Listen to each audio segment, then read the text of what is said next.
Hello my lovelies, it is time for another book haul, so stay tuned.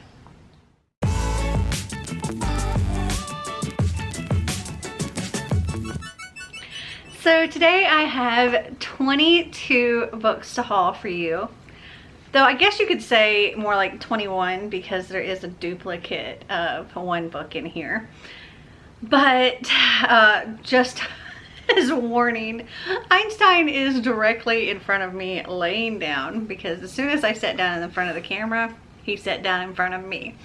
So if the tripod gets knocked around a little bit, that is exactly why. He's so cute though. So I have books from, some are giveaways. I think I have one from Books A Million. I've got some that I ordered from Amazon. One was a pre-order. I have a box set that I special ordered from a subscription box. And I have a bunch of books that came from McKay's. Some of these were free books from the bin. Some of them were actually books my mom was bringing to McKay's to trade in, and then I saw what she was trading in and I snagged them for myself. And then there are a couple here that I just purchased from McKay's. So without further ado, let's just jump right in. I think I'm going to start with the McKay stuff first. Actually no, I'm going to start with this because you can probably already see it. This is the special edition box set that I got from Illumicrate, and this is the Infernal Devices, these absolutely gorgeous editions. This box even is absolutely stunning. It was hard to find a spot that wouldn't show what it was, so I had the bottom showing. But we have Clockwork Angel, and it is so pretty, and it's got these sprayed edges that are stenciled on this side with the gears. This one says on the back, "This is your true self, Tessa. This power is who you are." Also, when I did the unboxing, I failed to show that these are signed as well. I love them so much. And then we have Clockwork Prince, and he looks just like this. And this one says, "We live and breathe words." And then we have Clockwork Princess, and this says, "In your eyes alone, I found grace." And if you don't know, this is a series inside the Shadowhunter world, and it follows Tessa and Will and Jim, and it's set in London in like the 1800s, and there's demon fighting, there's love triangles, there's just there's witches, there's just all kinds of stuff in here, and it's amazing, and I love this series. This is probably my favorite series of the Shadowhunter world, so I'm so very happy to have these, and they're so pretty.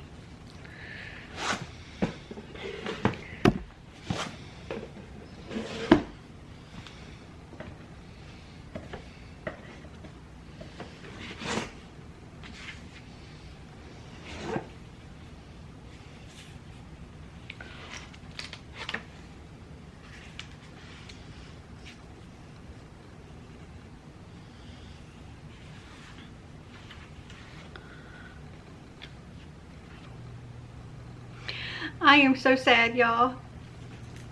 So I was sticking the books back into their box, and I had the first two books in there, and I went to stick the third one in, and when I did, it caught like on part of it caught on the outside, and I didn't realize, and when I pushed it in, this little part right here where you like hold the books, it did a thing. It did a thing. I'm so sad.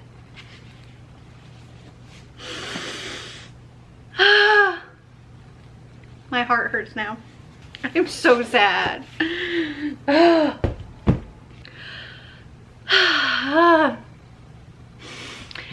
made me want to cry. Okay. Moving on. let's go on to the McKay's books.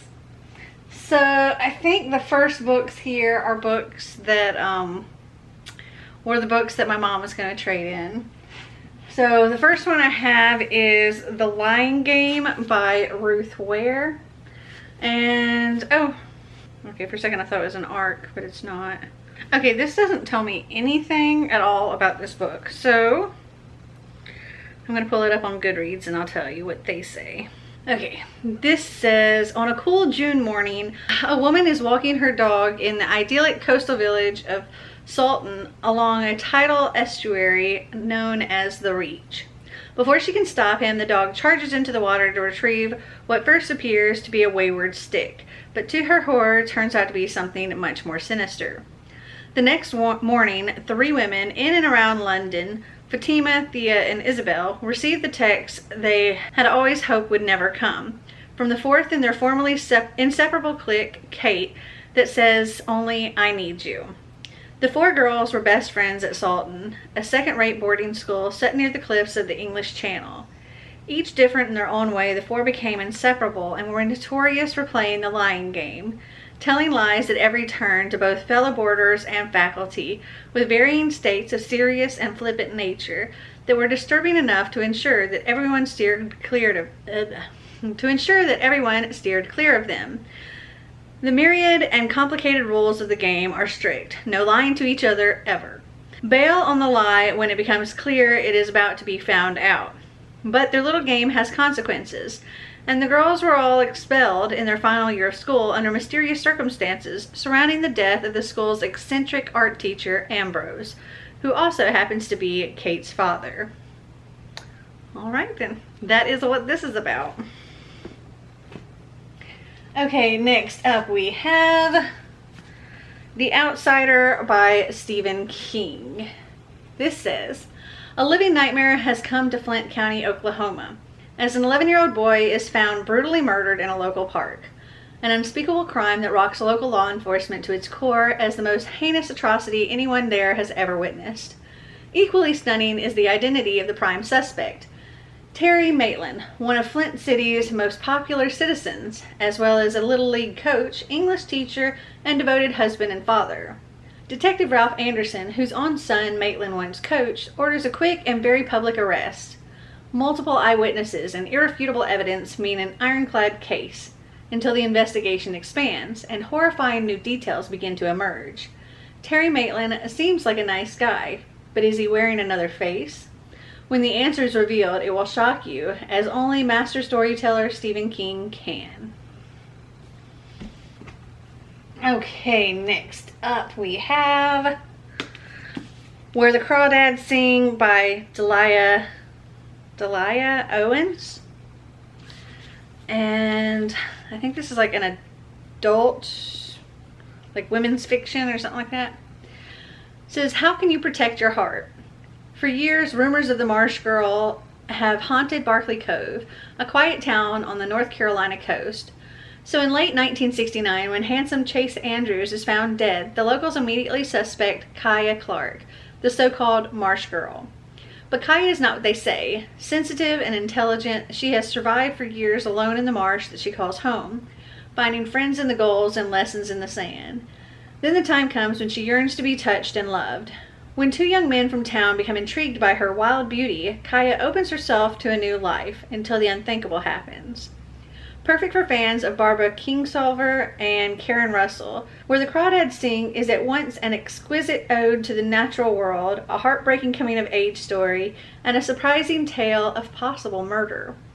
Owens reminds us that we are forever shaped by the children we once were, and that we are all subject to the beautiful and violent secrets that nature keeps. And I've heard really, really good things about this, so I was very curious. And since my mom was just going to be trading it in anyway, I thought I'd snag it. Oh, let's see. Then we have Watching You by Lisa Joel. And this one says, someone knows what you did. Melville Heights is one of the nicest neighborhoods in Bristol, England. It's not usually the sort of place where people are murdered in their own kitchens, but it is the sort of place where everyone has a secret and prying eyes lurk behind every curtain. So who has been murdered? And who would have wanted one of their neighbors dead? Watching you will keep you guessing until the startling revelation on the very last page. I wonder if it's going to literally be on the last page, this revelation. Okay, then we have, My Lovely Wife by Samantha Downing. This is one I've heard a lot of people rave about. And so when I saw this in the bag of books she was taking to get rid of, I was like, oh, I need this. This says, Dexter meets Mr. and Miss Smith in this wildly compulsive debut thriller about a couple whose 15-year marriage has finally gotten too interesting. Our love story is simple. I met a gorgeous woman, we fell in love, we had kids, we moved to the suburbs. We told each other our biggest dreams and our darkest secrets. And then we got bored. We look like a normal couple. We are your neighbors, the parents of your kid's friend, the acquaintances you keep meaning to get dinner with. We all have our secrets to keep a marriage alive. Ours just happens to be getting away with murder. I am so excited for this one. Then I think this is the last one of the ones that my mom was going to be trading in. This is The Good Girl by Mary Kabuka. This says, one night, Mia Dennett enters a bar to meet her on-again, off-again boyfriend. But when he doesn't show, she unwisely leaves with an enigmatic stranger. At first, Colin Thatcher seems like a safe one-night stand, but following Colin home will turn out to be the worst mistake of Mia's life. When Colin decides to hide Mia in a secluded cabin in rural Minnesota instead of delivering her to his employers, Mia's mother, Eve, and Detective Gabe Hoffman will stop at nothing to find them. But no one could have predicted the emotional entanglements that eventually cause this family's world to shatter. An addictively suspenseful and tautly written thriller, The Good Girl, is a propulsive debut that reveals how even the perfect family, nothing is as it seems. That sounds like it's going to be really, really good too. Okay, so these next 4 are books that I got from the free bin outside of McKay's. So the first one here is Then She Found Me by Eleanor Lipman. And I just picked it up. It looked like it was interesting. It's got Helen Hunt on the cover here and Bette Midler. And so I was like, okay, well, this is obviously a movie. And I never even heard of it, I don't think. This says, April Epner teaches high school Latin, wears flannel jumpers, and is used to having her evenings free. Bernice Graverman brandishes designer labels, favors toad-sized earrings, and hosts her own tacky TV talk show. Wow, that's a that's a lot of alliteration there. Bernice G. But behind the glitz and glam, Bernice has followed the life of the daughter she gave up for adoption 36 years ago. Now she's ready to be Mother of the Year, and she's hurtling straight toward April's quiet little life. And I thought this sounded like it would be very emotional, and I thought it would be good. And I figured, since it's a movie, I'd watch that too. Next up, we have Rick Steves' French Phrasebook and Dictionary. And, well, that's exactly what it is. Then we have Key Lime Pie Murder by Joanne Fluke. And this is, I forget which book in the Hannah Swanson series, which is just like cute, cozy mystery kind of thing.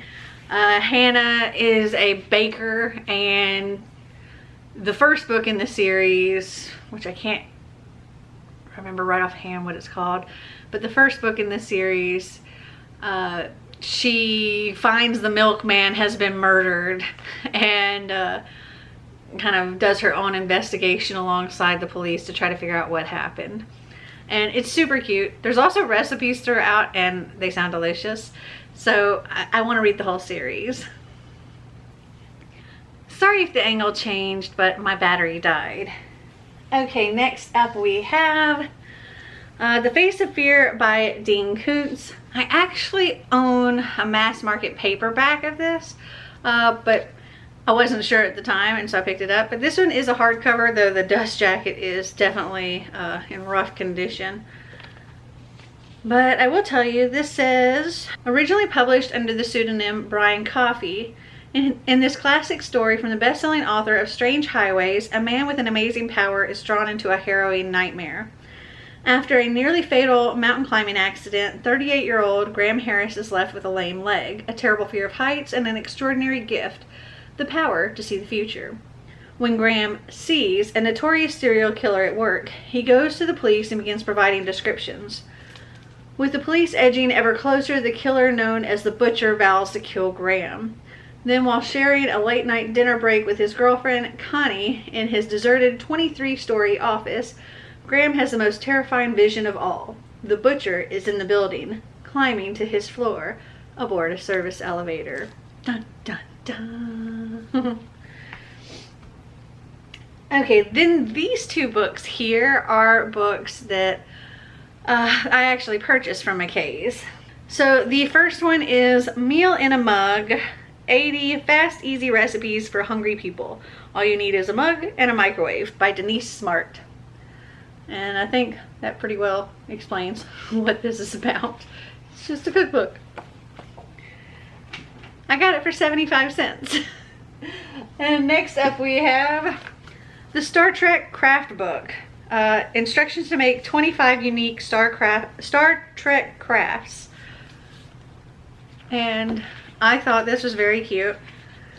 And I don't know, how often I'll actually have time to do crafts, but I like crafts. I thought I would try some out sometime. Like, there's a little plaque that says, "Go boldly." You can make a Vulcan hat. You can knit that. Anyway, I thought it'd be fun. This one was like 10 bucks, but still, I thought it'd be fun. Okay, so those are all the things from McKay's. Now over here I have 3 books that I won from giveaways. 1 book that I bought from Books A Million. 1 book that I pre-ordered, and then 2 other books that I ordered from Amazon. Okay, so the first book that I won from a giveaway, this is Our Way Back to Always by Nina Marino. And this is an ARC. It comes out October 2021. I won this from one of the Novel Couch Fest scavenger hunt things they did. This says, during their senior year of high school, ex-best friends reconnect over childhood bucket list in this effervescent romance, perfect for fans of Jenny Han and Morgan Matson. Lou Patterson grew up across the street from Sam Alvarez in the small quirky town of Port Coral. They're inseparable until a disastrous middle school mistake. It's now 4 years later and they may still live on the same street, but they're in different worlds. Lou is an introverted romantic who's wearing the weight of all her mother's expectations now that her older sister has given up a scholarship to Princeton to have a baby. She's retaking her SATs, signed up for way too many AP classes, and has set her heights on colleges with fancy names like Duke and Vanderbilt. Meanwhile, Sam is the golden boy with plenty of friends who's still mourning the death of his father while staring down a future that feels all too close and it's coming far too fast. When Lou finds the bucket list that she and Sam wrote together as kids, she's disappointed to see that she hasn't accomplished any of her goals. Go to a party? Nope. Pull the greatest prank of all time? Still no. Learn how to be a really good kisser? Definitely not. Lou sets out to finish the list, and in a stroke of fate, Sam decides to tag along, stirring up old fights and some very new feelings. And with the bucket list to guide them, Sam and Lou might just be able to find a way toward the future, and also a way back to each other. And this sounds super cute. Okay, next is the book that I have duplicate of because I don't know how it happened, but they sent me 2. Anyway, that is The Great Big One by J.C. Geiger. And this says, from the acclaimed author of Wild Man comes a novel about what kind of life is worth living, one consumed with the survival or one that revels in the beauty of the world. Everyone in Clade City knows the Great Big One is coming, a tsunami guaranteed to decimate the West Coast and sink their small coastal town. If they manage to live that long, that is. Nuclear strikes seem increasingly likely. Wildfires, solar flares, and a growing chance of apocalyptic horsemen. Words. So Griff and the Lost Coast preppers will be ready. Canning, stockpiling, monitoring radio signals. To survive, one must expect the unexpected. But the songs that begin haunting the airways catch Griff and even his twin Leo by surprise. What begins as an intriguing moment becomes a competition between Griff and Leo that divides the brothers. Griff toward music and chastity, a striking new girl with an angelic voice. Leo toward his late-night prepping missions and stealing Chastity's attention away from Griff. But when a mission to track the source of the music alters the course of Griff's understanding of life, which will win out, hope or fear? Then we have the one that I got from Books A Million. So I actually got this one, I think, in May, but I don't think I included it in that haul. If I did, you're just seeing it hauled twice. But that is Australian Shepherd by Christina Cox Evick. And this is really just all about Australian Shepherds. My little Einstein. He's so cute. He's moved away from in front of me. He's now like sleeping on the vent. But yeah, this is just about them. Then we have the book that I pre-ordered. So this is Grace and Glory by Jennifer L. Armentrout. It is the final to the Harbinger trilogy. And let's see, the first book is Storm and Fury. And it follows Trinity, who she can see and speak to ghosts, and she kind of helps them move on. And she lives with a group of wardens, and wardens are, well, essentially they have two forms. They have like a human kind of form, and then they have their, I guess, natural form, and their natural form is like a gargoyle. Those big rock like scary, creepy monster statues. Yeah, those are wardens. And they have pretty much just pretended to be statues for a really long time and have been guarding the world from demons. But now the world knows what they are, and so they kind of live freely, and they kind of keep the world safe from demons and keep humans from having to worry about the demon population and all of that. And I love this series. Oh, also Trinity is dealing with gosh, I forget what it's called, but it's a degenerative eye disease where she's like losing her eyesight, and it is something that Jennifer L. Armentrout herself suffers from. And it's such a moving story. I love it. And I say, this is definitely a series for somebody that's fans of like the Shadowhunter books. Highly recommend. And then the last two books here are books that I have just ordered off of Amazon. The first one is one that my friend Clint over at Reads Readers, he saw somebody else haul this graphic novel, and he immediately sent me like a screenshot of it, and I was just like, what? I need this. And so I ordered it right then. And that is Willow from Buffy the Vampire Slayer. This kind of follows Willow after Sunnydale has become no more. Series is over. She's on her own and trying to figure out what to do with all this magic that is inside her. And I am excited for it because Willow's awesome. Oh, and if I didn't say, this is a graphic novel. So very excited for this. And then the last book here is The Other Emily by Dean Koontz. And this is one that I picked up on the Amazon Prime Day because I got it at a really good discount. And then, oh my goodness, when I showed it off in my vlog, like the end pages are so pretty. And then the actual book without the jacket is just, it's stunning. And this sounds so interesting. It says, If she never died, where has she been? If she lives again, what is she?